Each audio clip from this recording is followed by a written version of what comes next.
गुरुर्ब्रह्मा गुरुर्विष्णुः गुरुदेवो महेश्वरः गुरुसाक्षात् परं ब्रह्म तस्मै శ్రీ గురవే నమః. నమస్కారం మాస్టర్. నమస్కారం మాస్టర్ కేపీకే. నమస్కారం మాస్టర్ ఈకే. నమస్కారం మాస్టర్ ఎంఎన్. నమస్కారం మాస్టర్ సివివి. నమస్కారం master C V V.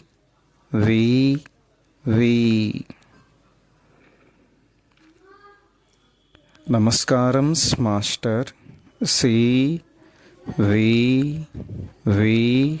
To your lotus feet.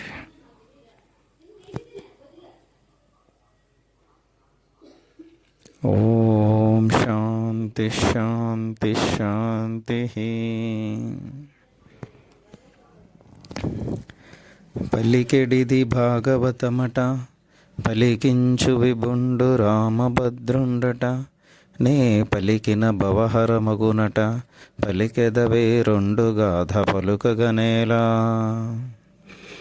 భాగవతము తెలిసి పలుకుట చిత్రంబు, సూలికైన ధమ్మె చూలికైన. విబుధ జనుల వలన విన్నంత కన్నంత, తెలియవచ్చినంత తేటపరుతూ. నా పుణ్యమేమి సెప్పుదు నీ పాదరజంబున్ కంటి. ఏ సనకాదుల్ నీ పాదరజము కోరుదురు, ఏ పదమమునందున్నైన ఇక మేలు హరి. నీ పద్యావళు లాలకించు చెవులున్, నిన్నాడు వాక్యంబులున్.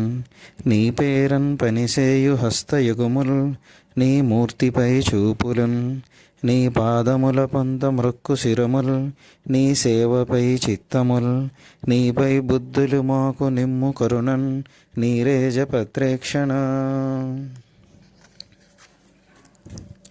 చిక్కడు సిరి కౌగిటిలో, చిక్కడు సనకాది యోగి చిత్తాబ్జములన్.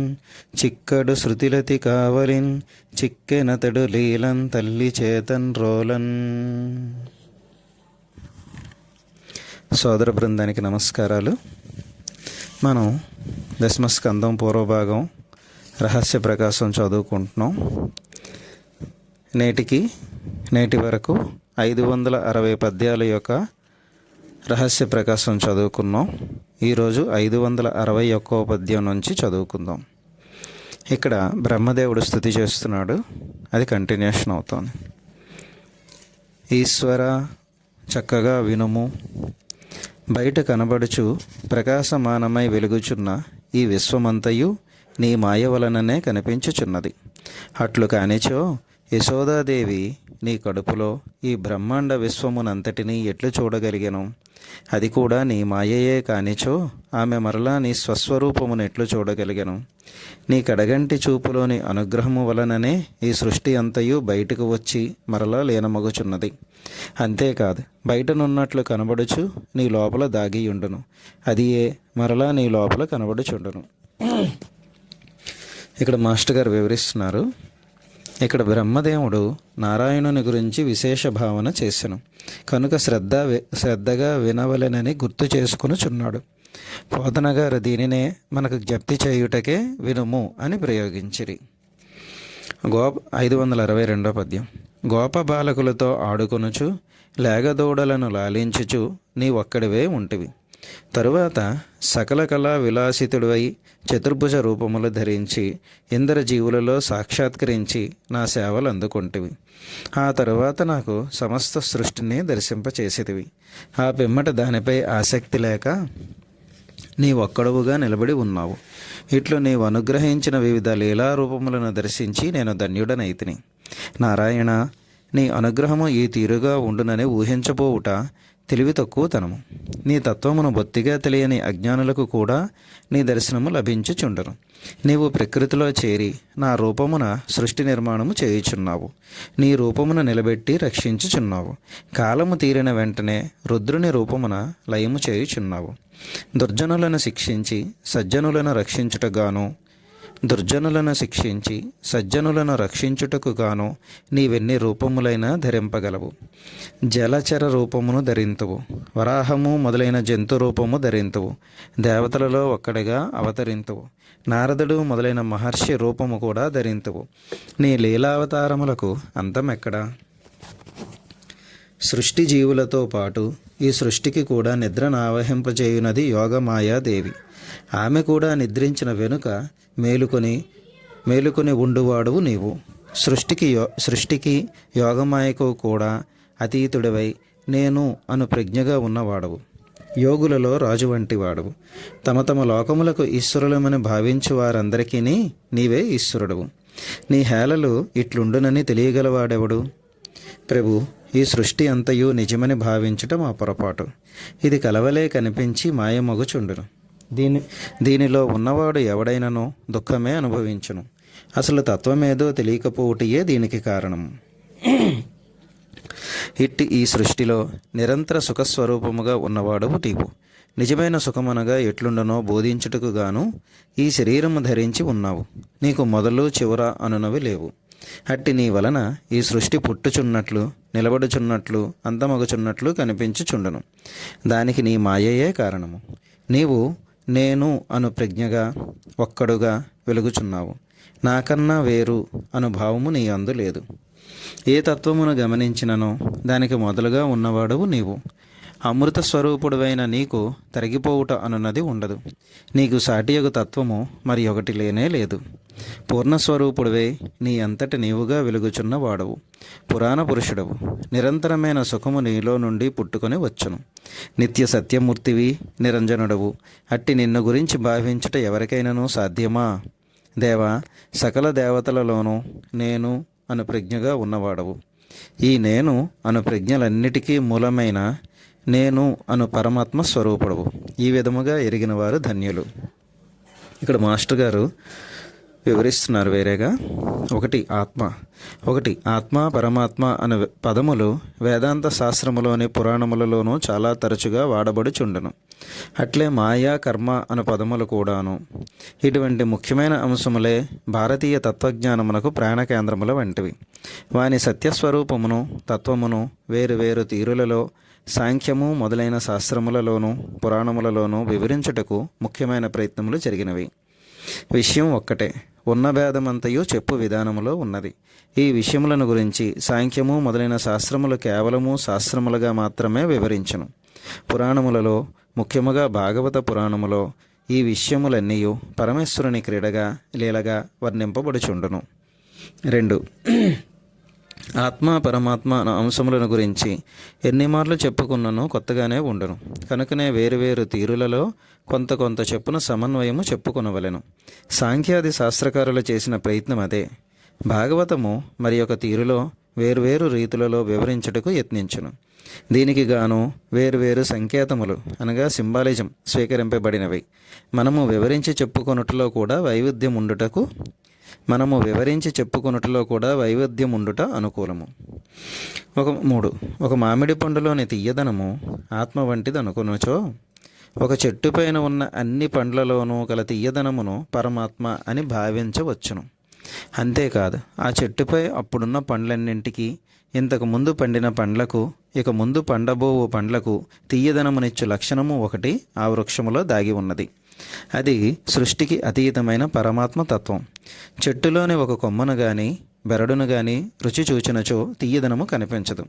కానీ చెట్టులో ఆ తత్వము లేనిచో పండ్లలో తీయదనము రాదు. కనుక బెరడులోనూ కొమ్మలోనూ కూడా ఆ తీయదనమును కలిగించు లక్షణము రహస్యముగా దాగి ఉండవలెను. ఇటువంటి ఉదాహరణలు సంపూర్ణ సత్యమును నింపి చెప్పలేవు.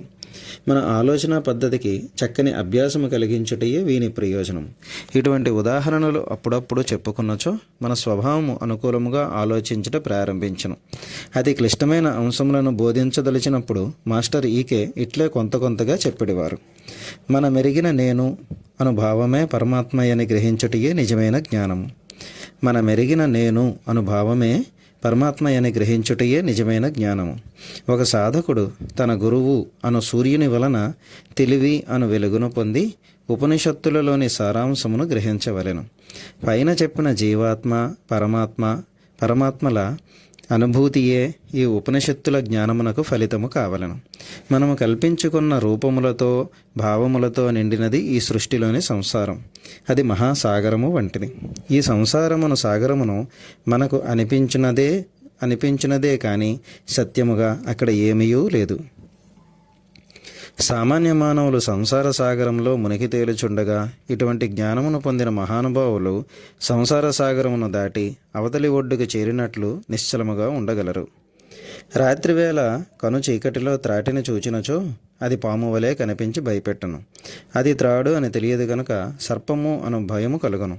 మనకన్నా ధైర్యవంతులైన వారు దీపము వెలిగించినచో అది త్రాడే అని తెలియను కనుక పాము అను భావము తొలగిపోవును. అట్లే నేను అను ప్రజ్ఞయే పరమాత్ముడని తెలియనంతకాలము మనము కల్పించుకున్న బంధములతో కూడిన ఈ ప్రపంచమంతయు ఉన్నట్లు కనిపించును. నేను అను ప్రజ్ఞ తనలో ఉన్నట్లే ఇతరులలో కూడా ఉన్నదనియో అదియే పరమాత్మ స్వరూపమనియో తెలిసిన తర్వాత మనము కల్పించుకొనిన మనకు కనిపించుచున్న ప్రపంచము ఉండగా తానొక్కడే ఉండును. సృష్టిలో మనము కల్పించుకునిన బంధములు కానీ లభించిన మోక్షము కానీ జ్ఞాన విజ్ఞానములలో ఎక్కడ వెతికినను కనిపించవు. బంధమోక్షణములు మానవునికి సంబంధించినవి కానీ నేను అను ప్రజ్ఞకు సంబంధించినవి కావు. సూర్యునికి రాత్రి పగలు అనే భేదములుండవు. ఆ భేదము భూమిపై ఉన్న మానవులకు మాత్రమే. అట్లే మనలో ఉన్న నేను అను తత్వము పరిపూర్ణ జ్ఞానస్వరూపము. ఈ ఆత్మకు అజ్ఞానము లేదు కనుక బంధము లేదు. జ్ఞానము కూడా వేరుగా లేదు కనుక మోక్షము కూడా లేదు. దేవా, ఆత్మస్వరూపుడవైన నీవు శరీరముగా ఉన్నావని కొందరు భావింతురు. ఈ శరీరమే నీవుగా తలచువారు మరికొందరు. ఆత్మ ఎక్కడో బయట ఉండునని భావించువారు పొరపడిన వారు. కనుకనే వారు సాటి జీవులలో కాక బయట ఎక్కడో ఆత్మస్వరూపుడువైన దేవుడున్నాడని తడుములాడుకొనుచుందురు. వారి మూఢత్వమును గురించి మనమిన్ని చెప్పుకొనుట ఎలా? బుద్ధిమంతులైన వారు పొరపాటు పడనివారై చైతన్యరహితముగా కనిపించుచున్న రాయి రప్ప మొదలైన పదార్థములలో కూడా పరమాత్మ ఉన్నాడని గమనించుచుందురు. ఇక్కడ మాస్టర్ గారు వివరిస్తున్నారు. ఈ వచనములో ముఖ్యమైన విషయములు రెండున్నవి. మాయాశక్తి చేత పొరపాటు పడి తరువాత సరియైన జ్ఞానము పొందుట. రెండవది పరిపూర్ణ జ్ఞానస్థితిలో నిలబడుట. ఈ సృష్టియే మాయా అన్న తత్వముతో నిండినది, అనగా లేనిది ఉన్నట్లు కనిపించుట. ఈ సృష్టి అంతయు from seeming nothing to apparent something రూపొందునని ఒక మహర్షి నిర్వచించిరి. ఏమీ లేనట్టి గగనాన ఇమిడి ఉండి అన్నీ ఉన్నట్టి భూమికి అవతరించునని మాస్టర్ ఈకే గోదా వైభవ కావ్యంలో వ్రాసిరి. భార్య, పుత్రులు, బంధువులు, ఇతరులు, మిత్రులు, శత్రువులు, ఆస్తి, ఐశ్వర్యము మొదలైనవి ఎన్నో భావనలను మనము కల్పించుకొనుచున్నాము. అసలు ఒక శరీరమే కొన్ని లక్షల అణువుల సమాహారముగా కట్టుకొనుచున్నది. ఎన్నో అణువులు ప్రతి క్షణము బయటకు పోయి మరలా శరీరములో ప్రవేశించుచుండును. ఈ అణువులన్నీ చైతన్యముతో తొణికిసలాడుచున్నవే అయినను ఒక శరీరము యొక్క రూప రేఖ విలాసముల చెక్కు చెదరకుండా అట్లే నిలబడి ఉండును. దానికి కారణము సృష్టిలోని అభ్యాసమును శక్తి. అది యోగమాయ యొక్క శక్తులలో ముఖ్యమైనది. కనుక భ్రాంతి లేకుండా సృష్టియే లేదు. ఆ భ్రాంతి తొలగించుకొనినచో మోక్షము లేదు. ఇది సృష్టిలోని శాశ్వత సత్యము. ఇక జ్ఞానము అజ్ఞానము అనునవి ఒకే నాణెమునకు రెండు ముఖముల వంటివి. సత్యము మాయ ఒకే సత్యమునకు రెండు ముఖముల వంటివి. ఈ రెండును కలిసినచో పూర్ణ సత్యం మగును. ఈ పరిపూర్ణ సత్యము భగవంతుని స్వరూపము. అక్కడ అజ్ఞానం ఉండదు కనుక బంధం ఉండదు. ప్రత్యక్షముగా జ్ఞానము కూడా వేరుగా ఉండదు కనుక అక్కడ మోక్షము కూడా ప్రత్యేకముగా ఉండదు. సూర్యుని వలన భూమిపై ఉన్న మానవులకు రాత్రింబవళ్ళు కలుగుచున్నవి కానీ సూర్యునికి రాత్రింబవళ్ళు లేవు. ఈ వచనములో బ్రహ్మదేవుడు బాలకృష్ణుని ఆత్మ అని పరమాత్మ అని సూచించుట గమనించతగినది. ఈశ్వరుని రెండు తత్వములను ధరించువాడతడే అని బ్రహ్మదేవుని సూచన. మూడులైన వారి మూఢత్వమును మనము పరిశీలించుట ఎలా అని బ్రహ్మదేవుడు అనెను. ఇందొక విశేషమున్నది. జ్ఞానస్వరూపులై పరమపురుషుని అనుగ్రహము పొందిన మహానుభావులను గురించి స్మరించినచో మనలో ఉన్న కోశములు పవిత్రమగును. పొరపాటు పడిన వారు ఎటువంటి విషయములలో పొరపాటు పడినారో గమనించుట కొద్దిగా అవసరమే. కానీ మూఢత్వమును గురించి ఎక్కువసార్లు స్మరించినచో మనస్సు మూఢత్వము వంకకు ఆకర్షింపబడును. చెడ్డ భావనను వద్దునటు కంటే మంచి భావన కావాలననుకునుట క్షేమమైన మార్గము. సాధకుడైన ప్రతివాడు గుర్తుంచుకొనవలసిన అంశం ఇది. మనం 567 పద్యం వరకు చదువుకున్నాం. ఈరోజు ఇక్కడతో ముగిస్తున్నాం.